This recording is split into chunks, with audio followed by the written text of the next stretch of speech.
We're going to go on to the next speaker as Reanne Booker. We're going to be talking about maintaining intimacy and partnerships affected by prostate cancer, which is a challenge for all of us who are dealing with prostate cancer.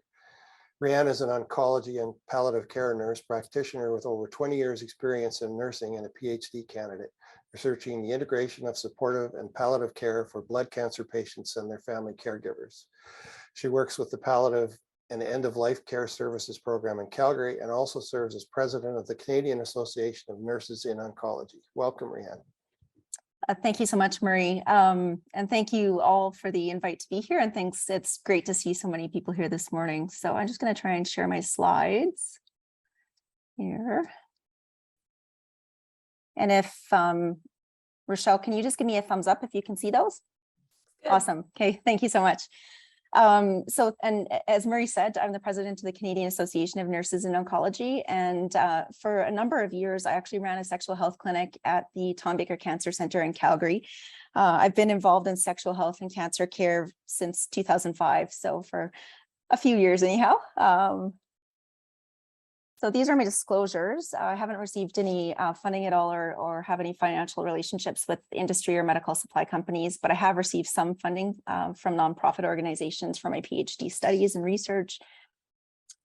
So today, of course, the information I'm sharing is for educational purposes only. It's not a substitute for medical advice. And before you make any changes to your treatment plan or if you have questions more specifically about treatment for medical conditions, talk to your doctor or healthcare team. So I want to talk today about the potential impact of prostate cancer and its treatment on sexuality and intimacy, and then talk about some strategies to help optimize sexual health and intimacy after a prostate cancer diagnosis. So this is a bit of a busy slide with lots of words, but I just want to draw your attention to the bolded section. Sexuality is an aspect of being human throughout life.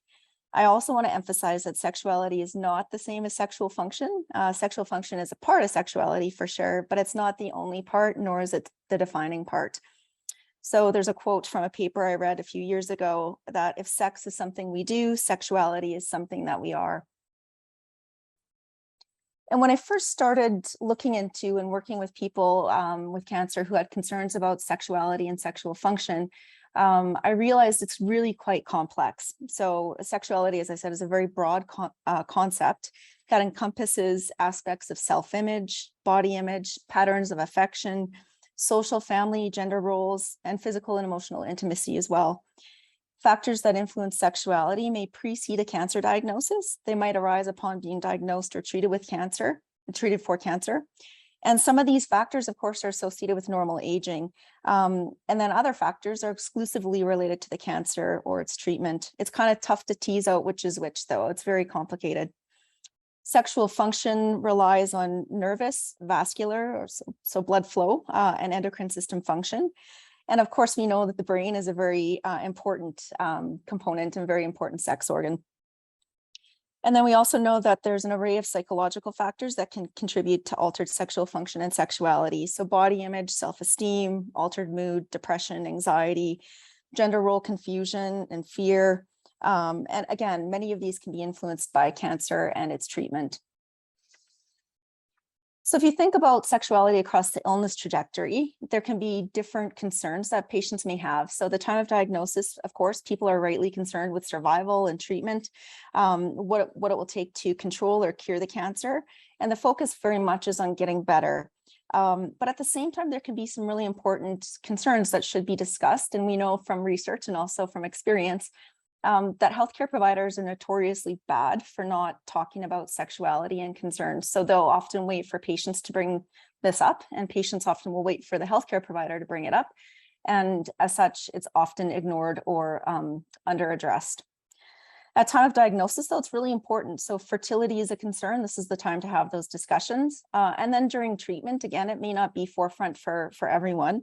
But, it's important to think about things like side effects, low counts and things like that in terms of safety of some types of sexual activity. Some people very much desire that physical closeness and even sexual activity during treatment. So it's important to have discussions about ways to protect both the partner and the patient.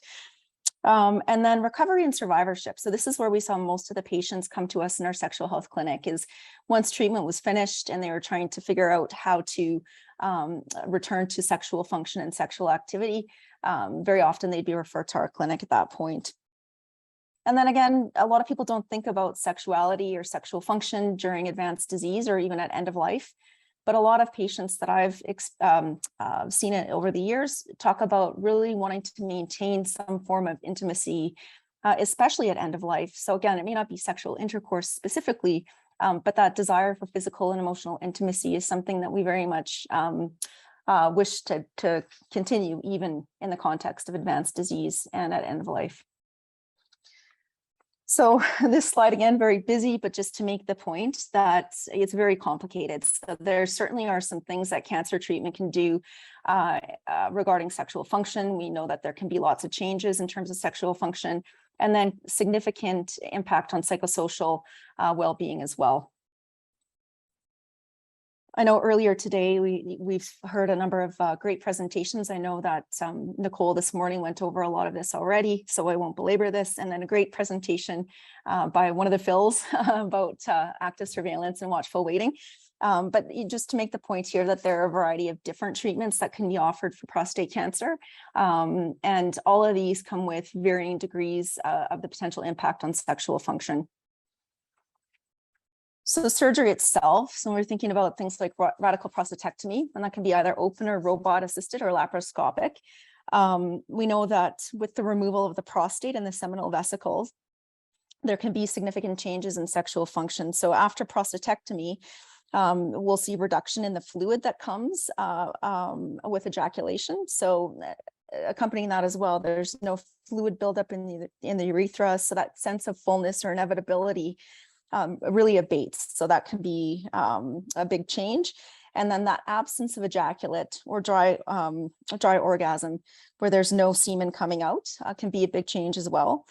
There can be penile shortening, erectile function challenges. And we know that this can happen because there's damage to the nerves and blood vessels that can happen during prostatectomy.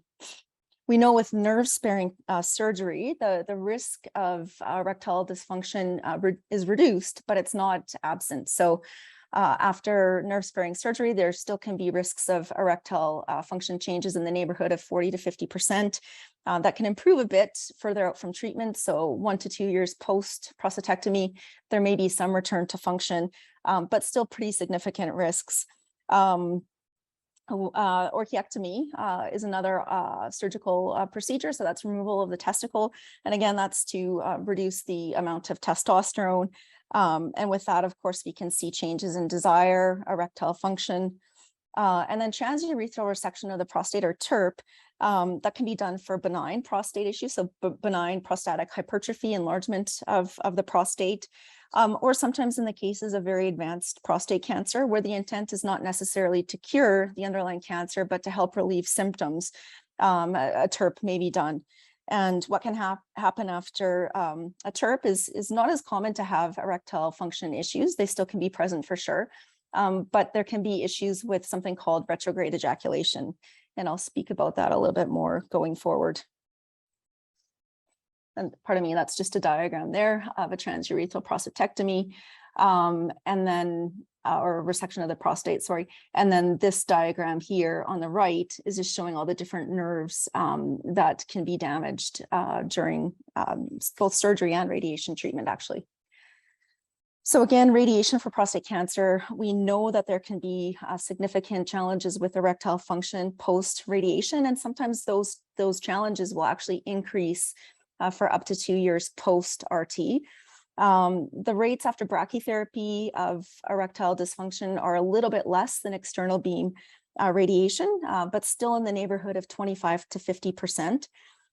There can be decreased volume or absence of semen, discomfort during ejaculation. So there can be irritation of both the urethra and or the epididymis that can cause discomfort during ejaculation. That tends to subside the further somebody gets out from radiation. Decreased desire or interest in sexual activity, decreased intensity of orgasm, and then overall decreased satisfaction with sex can all happen.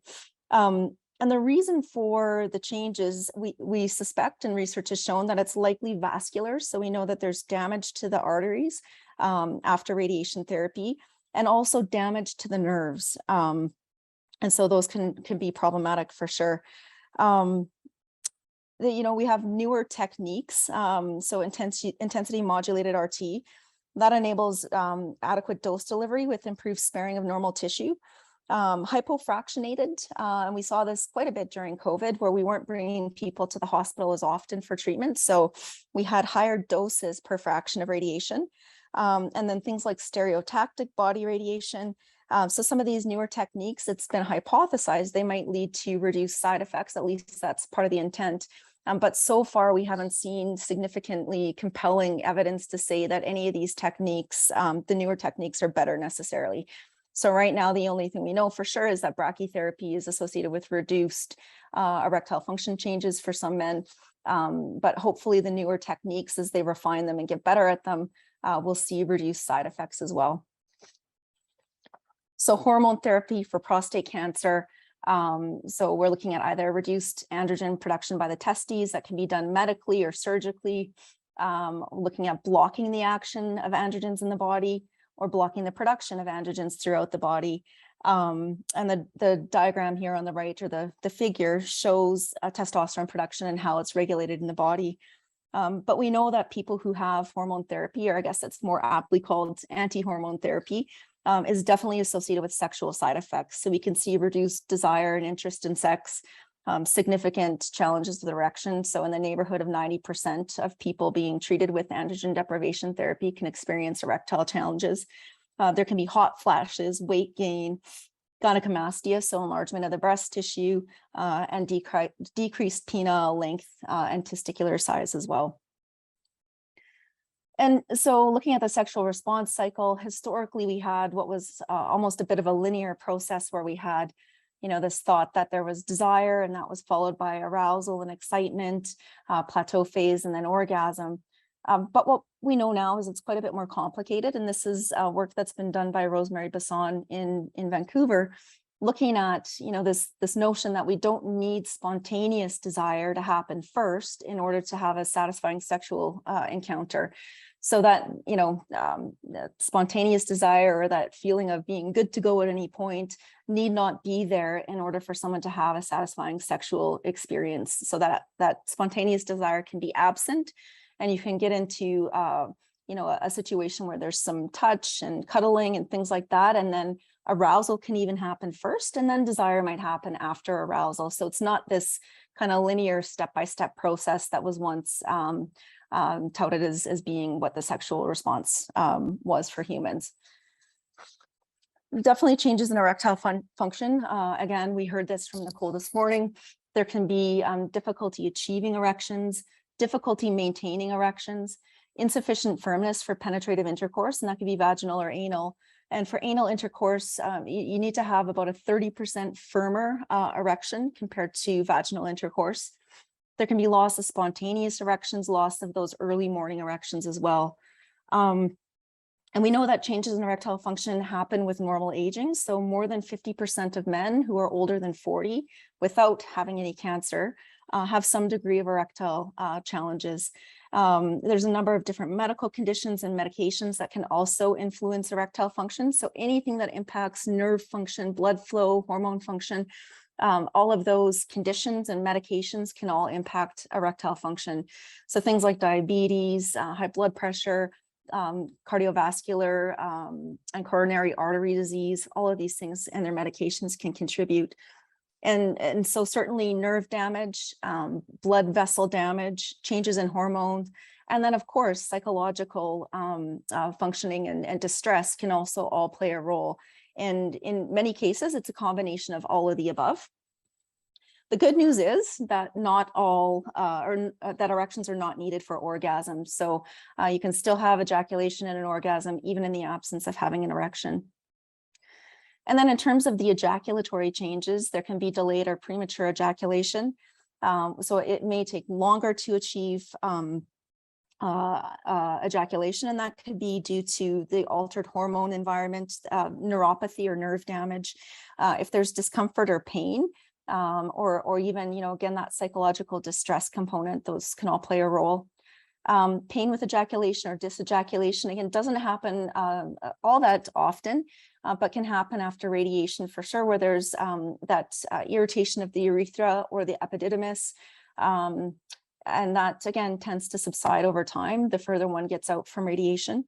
There can be, as we know, anejaculation, so little or no ejaculate, and retrograde ejaculation, where the ejaculate actually goes into the bladder rather than coming out the urethra. And that, again, is due to damage that can happen to the sphincter at the bladder, particularly after a transurethral resection of the prostate. And again, there can be urine leakage at the time of ejaculation or climacturia. In our clinic, we did see some people having changes in ejaculation. More often than not, we saw erectile challenges and then changes in orgasm. So, the research shows that about a third of men will have orgasms that are less intense. Some will actually have orgasms that are more intense. So about a third, and then another third will have orgasms that are more intense. There can, again, be painful orgasms. So again, at the time of ejaculation and orgasm, that can be painful for some. And then there can be complete loss of orgasm or anorgasmia. Fertility could be an entirely separate talk, so I won't get into this too much, but just to say that the treatments that we offer for prostate cancer, they may temporarily or permanently impact fertility. So ideally, these discussions about fertility preservation should happen early before treatment starts. And, for some types of cancer, in most cases for prostate cancer, there is a window of time that you could pursue fertility preservation strategies. But for some types of cancers, it's not possible. And again, for many men, their desire is to just get treatment started immediately rather than having any kind of delay. Right now, the main method for fertility preservation for men is freezing or sperm banking, freezing sperm or banking sperm. There's other methods as well, but they're under investigation and considered more experimental. So you can freeze testicular tissue and things like that. But right now, freezing semen is the method that most men will pursue. So there is some cost associated with that as well. It's approximately $400 for the first year of storage, and then about $200 per year thereafter. And there are a couple of different organizations. There's one in Canada called Generations of Hope that will offer some financial support for fertility preservation. Body image is huge. And so, there's a lot of different things during cancer treatment that can impact body image. We know that penile shortening and testicular shrinkage can be significant with a variety of the different treatment modalities. Gynecomastia or enlargement of the breast tissue can also happen. Weight gain and weight loss are both very common depending on the type of treatment and what else is going on. And Dr. Wassersug, I'm not sure if he's still connected with us, but he spoke earlier, and he's done quite a bit of work in this area about, what does it mean to be masculine and how is masculinity impacted by cancer treatment, particularly in the context of prostate cancer. So I would invite you to look up his work because he's done some tremendous work in this area for sure. And relationship changes. I think that this can be challenging for people irrespective of their situation. So if they're single and getting into the dating world and having to disclose a history of cancer, that can be very challenging. But it can also be challenging for people that are in a long-standing relationship. So for many of the patients we see, or we had seen in our sexual health clinic, sexual function and sexual activity and that intimacy had been pretty stable for a good chunk of their relationship. And then cancer kind of threw this rude awakening into things, and communication was really key. But a lot of the patients and partners that we'd seen didn't have a lot of experience communicating and weren't really aware of the impact of cancer and its treatment on their sexual function. So it was really hard to have those conversations. So I think this can be challenging for people, dating or in a long standing relationship. There's really, no easier path, I would say. I think that the key here is really being able to have that open communication. And sometimes people need help with that. So again, the online dating world, and particularly during COVID, this was when people were encouraged not to meet in person and things like that. I think there was an increase in some of these dating apps. And online dating comes with its own share of challenges for sure. It's not the easiest necessarily, but it can be a good way for people to meet. And there is one particular dating app that is for people who've had a history of cancer. And some people might appreciate that someone else has an understanding of what it means to be diagnosed with and treated for cancer.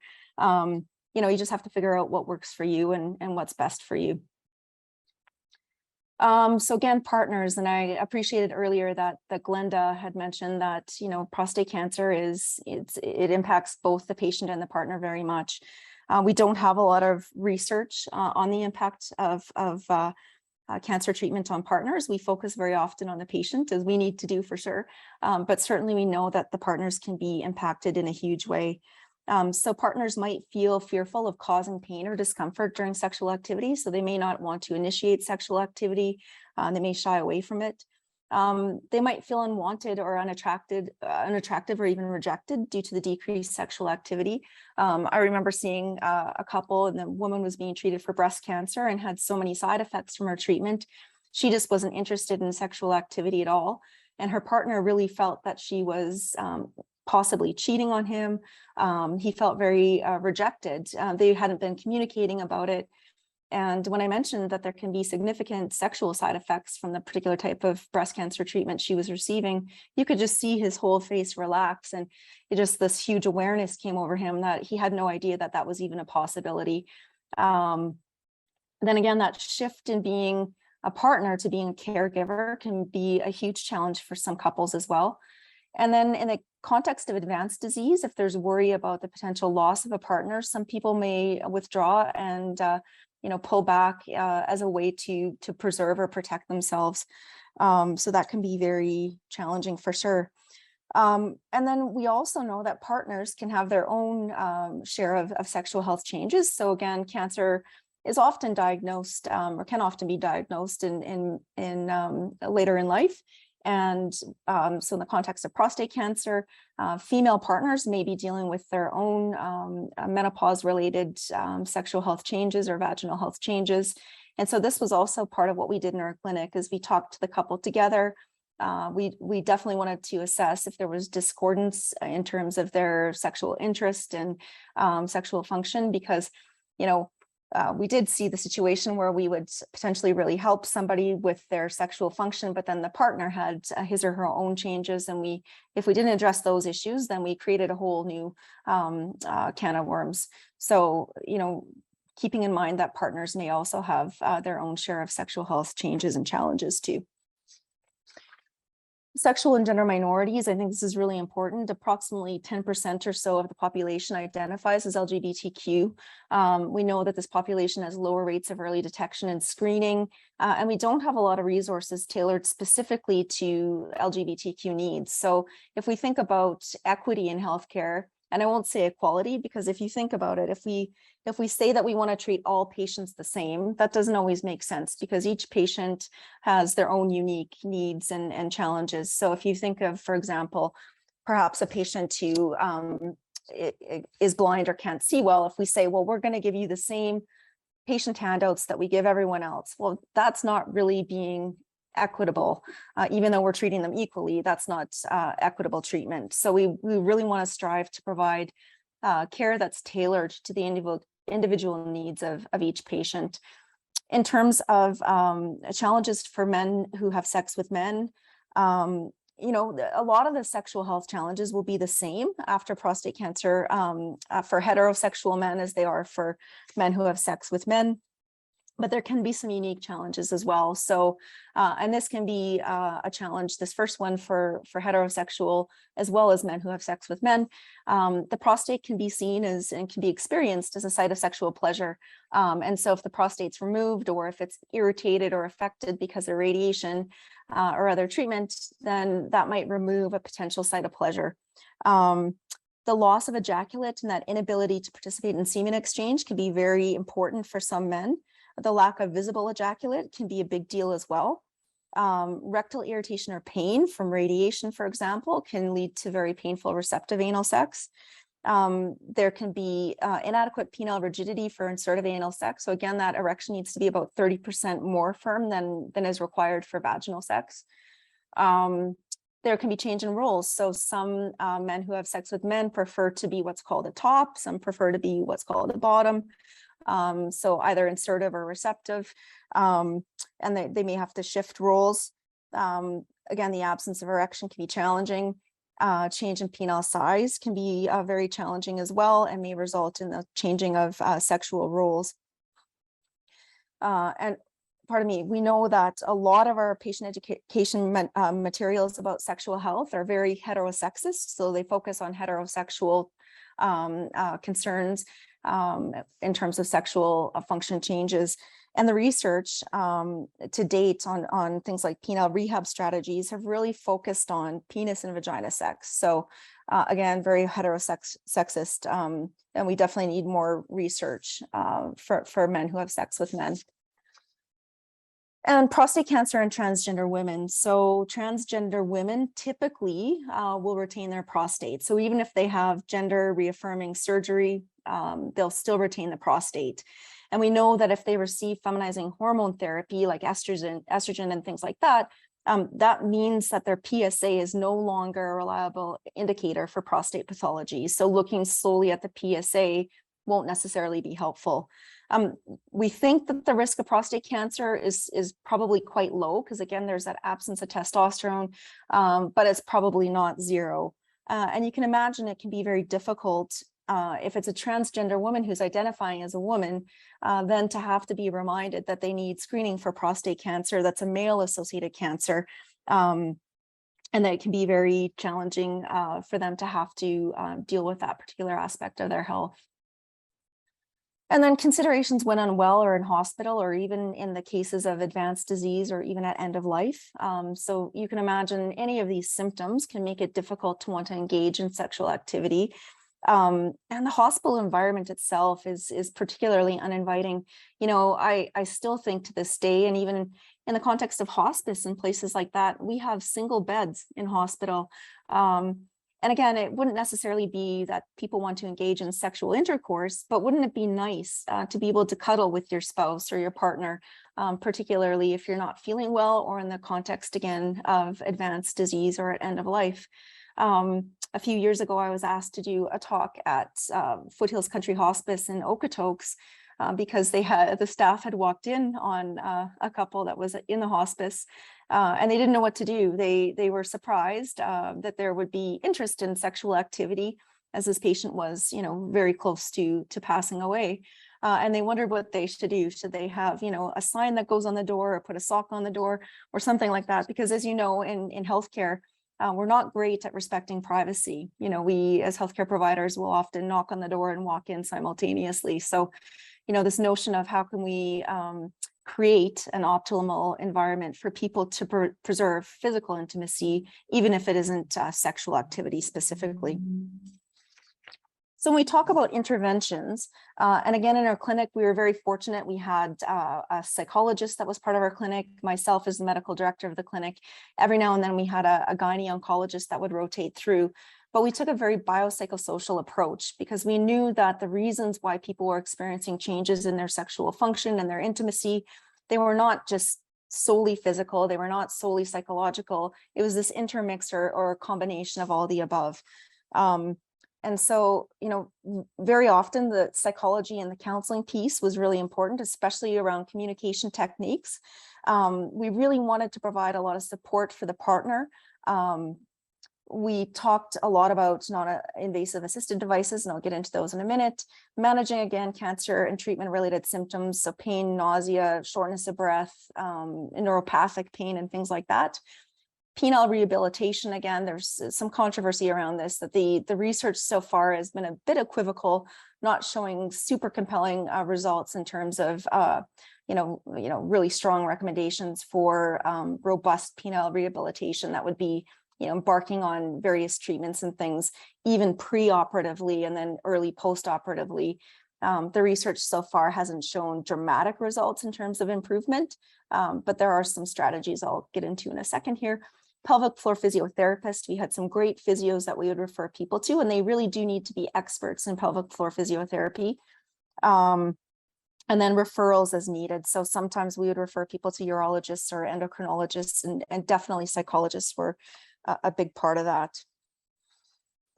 So the communication piece, again, is really important. So sharing with the partner what is going on and the changes emotionally and physically, being empathetic towards one another and trying to be concerned about, genuinely concerned about how the other one is feeling.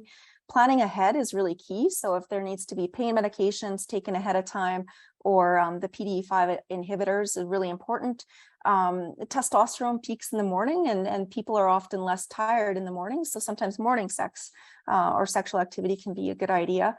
And then just being really patient with one another. Dr. Lauren Walker and Dr. Wassersug again and Dr. John Robinson came up with some different questions that can help couples communication about sexual activity. So, talking about, is it okay to, look at using different treatments for erectile function, or bringing in some sex toys and things like that? What kinds of activities feel good? What doesn't feel good? Is there something that's painful now after surgery or radiation? So having these kinds of discussions can be very helpful. Again, improving intimacy and recognizing that intimacy is not just sexual intercourse or physical sexual activity. It can be emotional, sensual, sexual as well. I think this is always so funny. These two are in different bathtubs, and if they were in the same bathtub, that might actually help to improve their intimacy. That's actually from an ad for Cialis, which is kind of funny. But thinking about different ways to improve intimacy. And, very often in our clinic, we would tell people, take sexual activity off the table, not literally, but take sexual activity off the table. Because, there's a lot of pressure to put on yourself and your partner, especially early post-operatively or post-treatment. And so, don't let it be the be all end all. We would talk about other ways to maintain sensual and physically sexual intimacy. So there's things like Venus, very erotic, non-insertive sex, outer course or other course, and touching and different things like that. And then sensate focus would be a more specific special exercise that psychologists are often trained to do. And even some nurses are trained to provide sensate focus exercises. And that, again, is a multi-week process where you take sexual activity right off the table to start with, and just work on communication about what feels good. And for the first couple of weeks, it's not even touching the genitals or erotic areas. It's just touching each other's bodies, talking about what feels good and what doesn't. And then eventually it progresses to more intimate touching. Improving desire. So again, that idea that you don't need to necessarily be good to go or have that spontaneous desire, but that you might get into a sexual or physical encounter, and that you might become more responsive, and that desire might come afterwards. So it doesn't always have to be there. You don't have to always be in the mood, so to speak. Counseling, I always am a huge proponent of that. We just heard from Dr. Carlson about mindfulness-based meditation. So again, really being in the moment, really trying to focus on the sensations and feelings. Try not to make the grocery list in your mind or think about what's coming up tomorrow or different things like that, but really being in the moment can really help. And again, this is an area that's under intense research and scrutiny right now, but possibly considering a trial of intermittent androgen deprivation therapy versus continuous. So taking, a holiday or a break from the androgen deprivation therapy. And there's some suggestion that this is not associated with worse outcomes. But again, it's very specific to each individual patient and their circumstances. So it wouldn't be something that would be for everyone. But for some men, this may be an option. And so far, the research is showing that this does not lead to worse or inferior outcomes.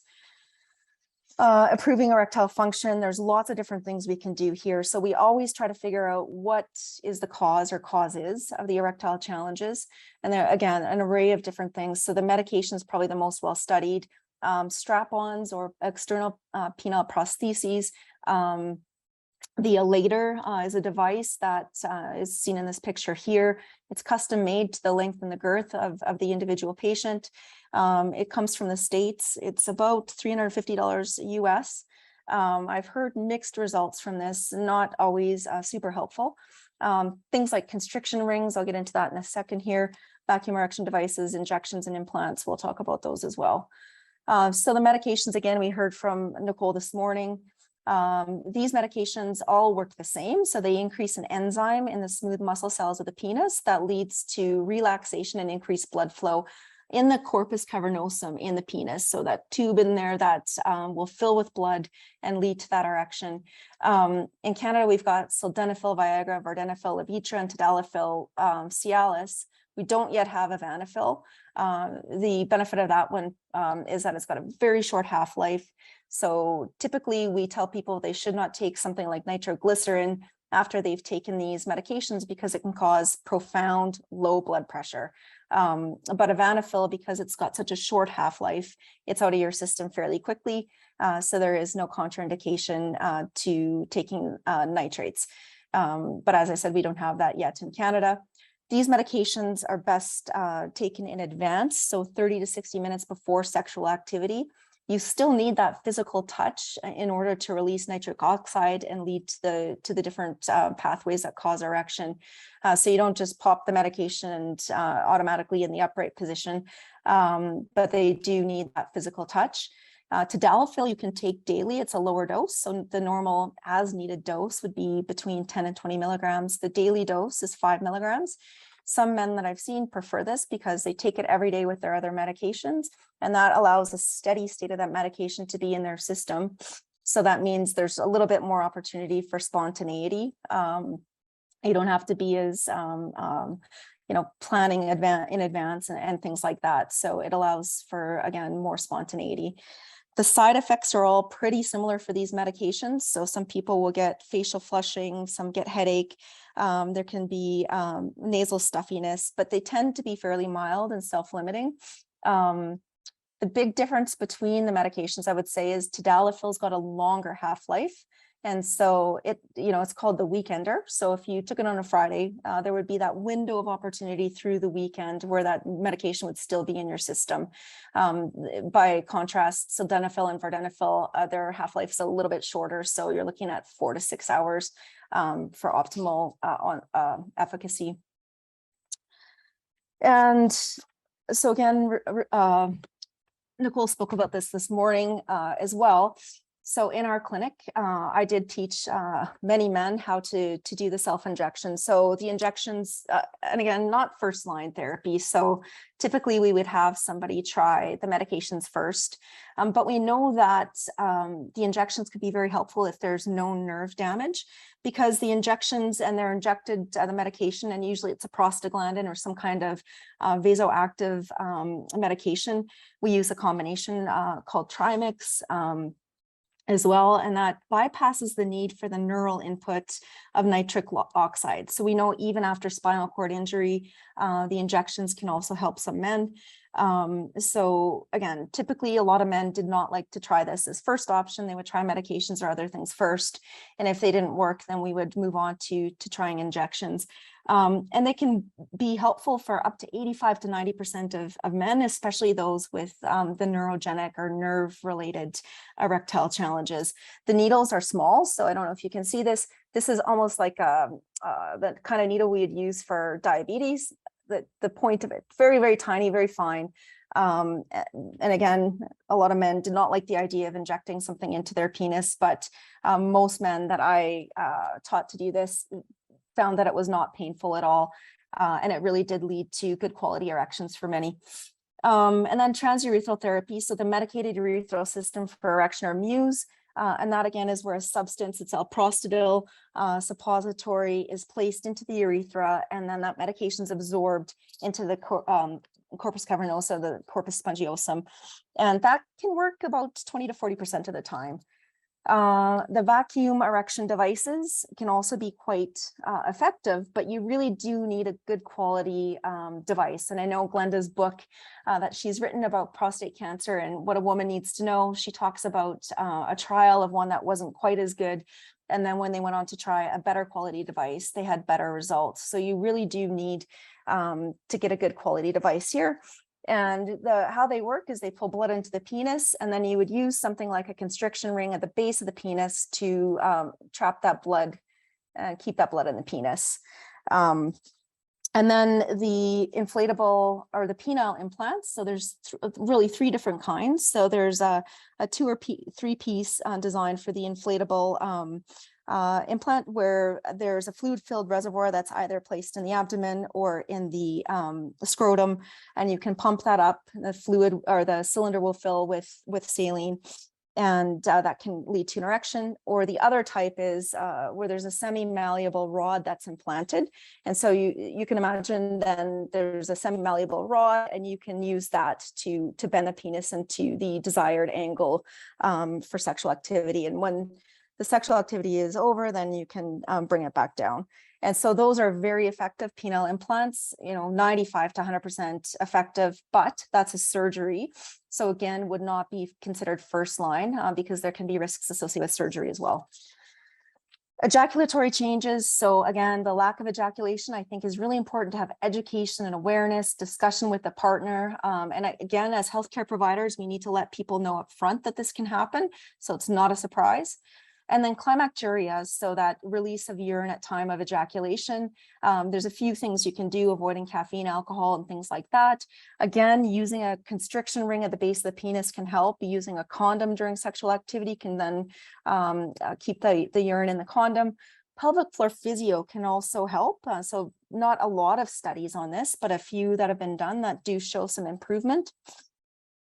And very few studies looking at how to improve orgasmic function after prostate cancer. So again, the orgasm is such a multifactorial process with nerve, blood flow, hormone, and psychogenic influences. So it's really tricky to manage. But again, the counseling and mindfulness-based strategies can help.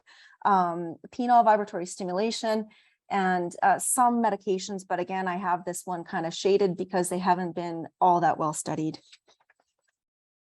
Testosterone replacement after prostate cancer seems a bit counterintuitive, but the theory around this is that historically we used to think this was a linear process where even a little bit of testosterone might lead to risk of recurrent disease. Now it seems that it's more an issue about receptor saturation. So it seems like there is an ability, a limit to the ability of androgens to stimulate prostate. So at some point, even if you give more testosterone, that might not lead to increased risk of recurrence or progression of prostate cancer. The tricky part is here, we don't know for sure which patients this will be safe for, what's the optimal dose, the optimal duration. I will say that this is being widely studied. So hopefully we'll have more information in the years ahead. Penile vibratory stimulation. This is the Vibratory device. There was a clinical trial that was stopped early because they had recruitment issues.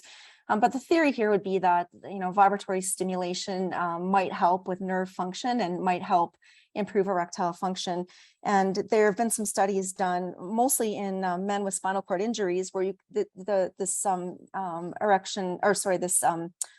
device can actually lead to orgasm and ejaculation. So stimulating the branches of the pudendal nerves that lie along the penile shaft, and then that causes parasympathetic erection through the activation of nerve terminal endings that release nitric oxide and then cause that smooth muscle dilation and erection.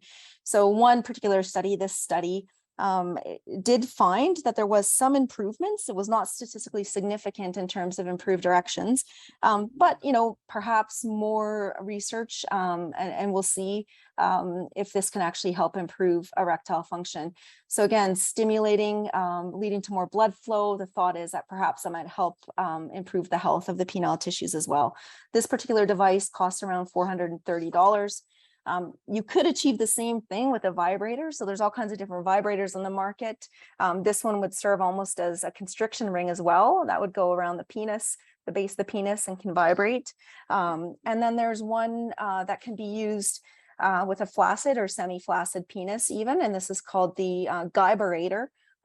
It's hard to see here, but the penis would go in here and, you turn it on and the vibrations can happen. So again, that might result in orgasm or even ejaculation because you don't need the erection, might result in pleasurable sensations and might help improve penile oxygenation just because there's improved blood flow and stimulation. Safer sex, again, this is for someone, even in the absence of a cancer diagnosis, we want to make sure people are practicing safe sex with a partner whose background is unknown, or if there are any concerns about sexually transmitted infections. We don't know for sure in terms of partner exposure to chemo. It's a theoretical risk. It's probably a very small risk. Most chemotherapy drugs are out of one's system within a few days of receiving the medication. And even if there was a small amount of chemo that was released in semen, or even vaginal secretions for that matter, the partner exposure, the risk there is probably very low. But most cancer centers recommend patients wait for about 72 hours after they receive chemotherapy before having sexual activity, or use a condom or dental dam for sexual activity. I'm almost done, I promise here. So preserving intimacy, again, it doesn't need to be physical intimacy or sexual activity. The emotional intimacy piece and relational intimacy piece is very important as well. So communication, counseling, and psychology can really help here. And then there's all kinds of different things that are erection independent. So you don't need an erection for all of these different types of physical, intimate activities. And then the erection dependent, of course, we have the medications, the injections, the vacuum erection device, and the implants. So again, it's common for changes in sexuality to happen after a diagnosis of prostate cancer for the patient and the partner. That's really key that we address both. And it really, what matters most here is how the changes affect the person and their partner. So if these changes happen and the patient and partner don't care, not a big deal. But if they do care, and if there's something we can do to help improve things, we certainly want to do that. Lots of different interventions that can help to improve sexual function. None of them are 100% effective. Again, it's hard to let go of assumptions and expectations, but if you can, that can relieve some of the pressure on you and your partner. There's no such thing as the right amount of desire, no perfect relationship, and no such thing as a normal sex life. Again, healthcare providers can provide some assistance here. Some cancer centers now do have sexual health clinics. Not all of them do, but some do. And because of COVID, of course, a lot of these things are now being offered virtually or online. Again, don't be discouraged if something isn't working. It may be that we need to increase or change dosing of the meds, or we might have to try something different, and keep the communication going. Try to, be patient with yourself and your partner. This is a change, it's a loss, acknowledge it as such, but really be supportive to each other and, keep talking. Again, lots of different websites. It's best to go to the direct website. Don't type sex into a Google search because you can end up with some very interesting things that come up. And then again, lots of great books. We heard from Glenda earlier. This is the book that she had written after her husband Rick was diagnosed with prostate cancer. But there are a lot of great books as well and resources that are out there, some specific to LGBTQ. And I will stop there. Maybe I'll go back to the very, very beginning. I'll ask you to please reach out. We don't have time for questions, I don't think right now, but please reach out to me and feel free to email. If you have any questions, I'm happy to answer questions via email. Thanks very much. Thanks, Reanne. That was great information on a topic that we rarely talk about when we're first diagnosed, but always seems to come into the fore later on.